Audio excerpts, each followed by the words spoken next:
హల్లెలూయా. యేసుక్రీస్తు నామమున అందరికీ హృదయపూర్వక వందనములు. ప్రత్యేకమైన సమయంలో ఈ ప్రత్యేకమైన రోజు యొక్క వాగ్దానంతో మీ ముందుకు వచ్చినాను. దేవుడు ఈరోజు మనకు అనుగ్రహించుకున్న వాగ్దానము యెషయా గ్రంథము 54వ అధ్యాయము 3వ వచనము. కుడివైపునకు ఎడమవైపునకు నీవు వ్యాపించదువు. హల్లెలూయా. ఈ వాగ్దానం ద్వారా మనం ఆశీర్వదించబడును గాక. ఆమేన్.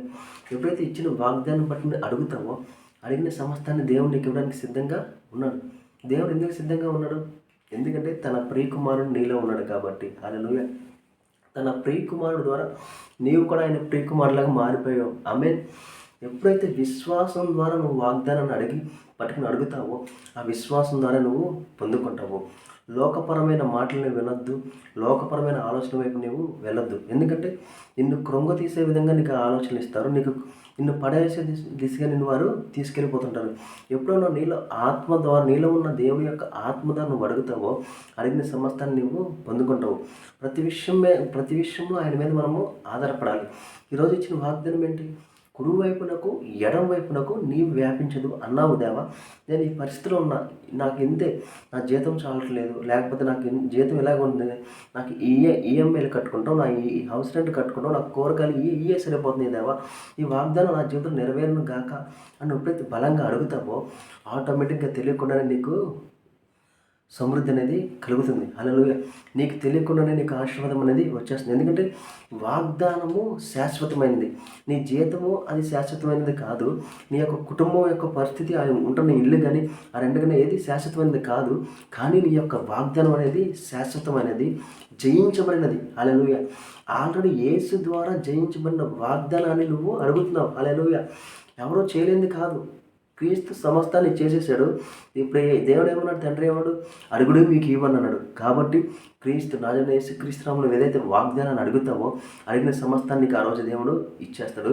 ఆ రోజు అది తీసుకున్నది ప్రతిరోజు మన జీవితంలో ఫలిస్తుంది. హల్లెలూయా. ప్రతి విషయంలో ఇప్పుడు ఏదైతే బలహీనతలో ఉన్నావో, దేవా నా బలహీనత బలంగా మారును గాక అని ఎప్పుడైతే అంటావో ఆ బలహీనత అంతా తొలగిపోతుంది. నీ స్థితి ఇంతే, నువ్వు ఆ స్థితిలో ఆగిపోవాక. నిన్ను ఆగిపోయే వాళ్ళగా దేవుడు నిన్ను చూడాలని ఆశపడట్లేదు, సాగిపోయే వాళ్ళగా చూడాలనుకుంటున్నాడు. హల్లెలూయా. ఆ పరిస్థితుల్లోనే నువ్వు ఆగిపోయావు అనుకుంటూ ఇప్పుడు ఎవరైనా లోకపరమైన వారు నిన్ను బలహీనపరుస్తారు, కొన్ని మాటలతో నిన్ను కృంగతీస్తారు. ఆ మాటల వైపు నువ్వు చూడక లోకపరమైన సమస్తాన్ని జయించిన వాడు నాలో ఉన్నాడు, నీలో ఉన్న దేవుని వైపు నువ్వు చూసి దేవా ఈ పరిస్థితిని నన్ను బయటకు తీసినప్పుడైతే అడుగుతావో అడిగిన రోజు నీకు సమస్తాన్ని దేవుడు విడిపించబోతున్నాడు. హల్లెలూయా. ఎందుకంటే విడుదల పొందినవాడు నీలో ఉన్నాడు కాబట్టి నీవు కూడా అనేకమైన విషయాల నుండి విడుదల పొందుతావు. కాబట్టి ప్రతి విషయాన్ని నువ్వు ఆయన్ని అడగాలి. ఇదిగో ఈరోజు కుడివైపునకు ఎడమవైపు నువ్వు వ్యాపించదు అన్నావు. నేను వ్యాపించును గాక అని ఎప్పుడైతే విశ్వాసం ద్వారా వాగ్దానం పట్టుకుని అడుగుతావో అడగంగానే దేవుడు నిన్ను ఫలింపజేస్తాడు. హల్లెలూయా. విస్తరింపజేస్తాడు. ఎందుకంటే అద్భుతాలు చేసేవాడు నీలో ఉన్నాడు, ఆశ్చర్య కార్యాలు చేసేవాడు నీలో ఉన్నాడు. కాబట్టి ఎటువైపు నుండి దేవుడు నీకు సహాయము అందిస్తాడు. కుటుంబ సభ్యులు ఒకవైపు నుండి సహాయం అందిస్తారు, స్నేహితులు ఒకవైపు నుండి సహాయం అందిస్తాడు, కానీ దేవుడు ప్రతి వైపు నుండి సహాయం అందిస్తాడు. ఆకాశం నుండి ఆహారం పంపాడు, బండ నుండి నీరు పంపాడు, మార్గం లేని చోట మార్గం నేర్పించాడు.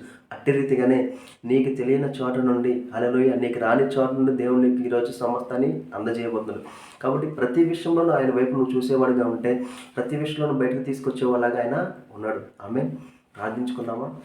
స్తోత్రం మహాప్రేమ గల తండ్రి, నీకే వందనాలు స్తోత్రాలు చెల్లించుకున్నాం దేవా. కుడివైపునకు ఎడమవైపునకు మేము వ్యాపించడం తండ్రి. ఇదిగో దేవా, ఈరోజు ఈ పరిస్థితుల్లో మేము ఉండడానికి వీల్లేదు దేవా. నీ పరిస్థితుల్లో మేము రావడానికి కావాల్సిన సహాయం మాకు దయచేయండి దేవా.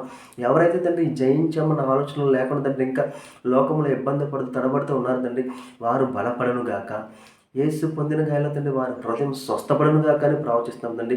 హృదయానికి తండ్రి స్వస్థ లేనప్పుడు తండ్రి నీ యొక్క కార్యాలు చూడలేరు తండ్రి. ప్రతి హృదయం తండ్రి స్వస్థపడనుగా కానీ ప్రవచిస్తాం తండ్రి. హృదయం నిండిన కొద్దిగా తండ్రి ఇదిగో తండ్రి ప్రార్థన వస్తుంది తండ్రి. వారి ప్రతి ఒక్క హృదయం ముట్టి స్వస్థపడనుగా కానీ ప్రవచిస్తాం తండ్రి. ప్రతి విషయంలో తండ్రి వీరికి విడుదల కలుగునుగా కానీ ప్రవచిస్తాం తండ్రి.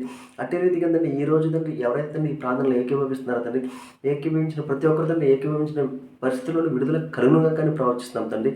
ప్రతి అనారోగ్యం తండ్రి ఆరోగ్యంగా మారుగా కానీ ప్రవచిస్తాం తండ్రి. ఎందుకంటే తండ్రి అనారోగ్యంగా ఉండడానికి తండ్రి మీరు మమ్మల్ని నిర్మించలేదు కానీ తండ్రి, ఆరోగ్యంగా ఉండడానికి తండ్రి మీరు మమ్మల్ని నిర్మించున్నారు కాబట్టి తండ్రి, మీరు మా కొరకు తండ్రి కదండి నీవు పొందిన కానీ మాకు స్వస్థనావు తండ్రి. ఈ రోజు తండ్రి ఈ వీడియో చూస్తుందండి ఎవరైతే బలహీనత ఉన్నారో తండ్రి వారు బలం పొందుకును కాక నేను ప్రవచిస్తున్నాం దేవా. ఇదిగో తండ్రి సృష్టిని సృష్టించిన తండ్రి సృష్టికర్తవు తండ్రి, నీ యొక్క ప్రియకుమారిని మాలో పెట్టినావు తండ్రి.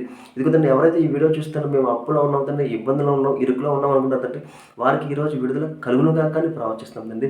ప్రతి ప్రయాణంలో తండ్రి మీరే తోడే నడిపించండి తండ్రి. ప్రతి మార్గాల్లో తండ్రి విజయాన్ని అందచేయండి తండ్రి. ఎవరైతే తండ్రి జాబ్స్ కోసం ఎదురు చూస్తారు తండ్రి వారికి జాబ్స్లో అద్భుతం జరుగును కాక అని ప్రవచిస్తాం తండ్రి. ప్రమోషన్స్లో తండ్రి గొప్ప కార్యం జరుగును కాక అని ప్రవచిస్తాం తండ్రి.